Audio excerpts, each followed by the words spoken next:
हमारे सामने एक सवाल है, ऊपर में लिखा हुआ कि उस चालक का नाम बताइए जिसकी धारिता अनंत होती है। यानी कि एक चालक का नाम पूछा गया, एक चालक जिसकी धारिता यानी कि C बराबर इन्फिनिटी यानी कि अनंत होती है। ये JAC 2011 का पूछा हुआ सवाल है, लेकिन इस प्रकार के प्रश्न लगभग सभी बोर्ड एग्जाम में पूछे जाते हैं। लगभग सभी बोर्ड परीक्षा में इस प्रकार से प्रश्न पूछे जाते हैं, इसलिए ध्यान से देखिएगा। आज का सवाल, उस चालक का नाम बताइए जिसकी धारिता क्या होती है, अनंत होती है। तो उत्तर भी साथ में लिखा हुआ ही है, पृथ्वी। पृथ्वी की धारिता अनंत होती है। क्यों अनंत होती है? तो नीचे एक और सवाल, उस पर हम लोग चर्चा करते हैं। पृथ्वी का विभव शून्य क्यों माना जाता है?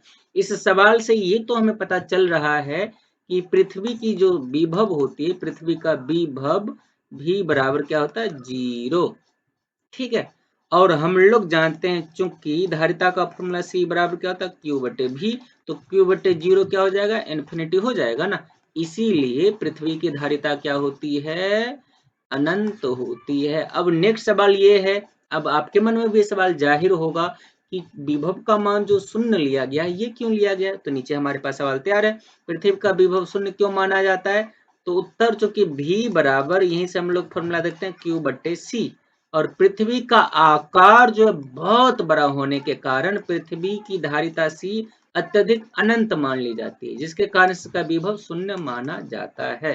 तो ये दो सवाल था हमारे पास। आपसे ऑब्जेक्टिव में ही मुख्य रूप से पूछा जाएगा कि उस चालक का नाम बताइए जिसकी धारिता अनंत होती है, तो जवाब होगा पृथ्वी। और पृथ्वी का विभव क्या होता है, शून्य होता है। विभव शून्य, इसीलिए धारिता अनंत होती है। तो ये दो ही छोटे छोटे सवाल थे हमारे पास। अगर आज के सवाल में कोई डाउट रह गया हो तो हमें कमेंट सेक्शन में बतलाइएगा, या फिर आपका क्लास 12th के फिजिक्स में और कोई भी सवाल हो तो वो भी कमेंट सेक्शन में बतलाइएगा, आपको उसका जवाब तुरंत मिलेगा। और इस वीडियो को शुरू से अंत तक देखने के लिए, इस वीडियो को लाइक करके अपने दोस्तों के साथ शेयर करने के लिए, हमारे इस चैनल को सब्सक्राइब करके बेल आइकन को दबाने के लिए आप सबका बहुत बहुत धन्यवाद।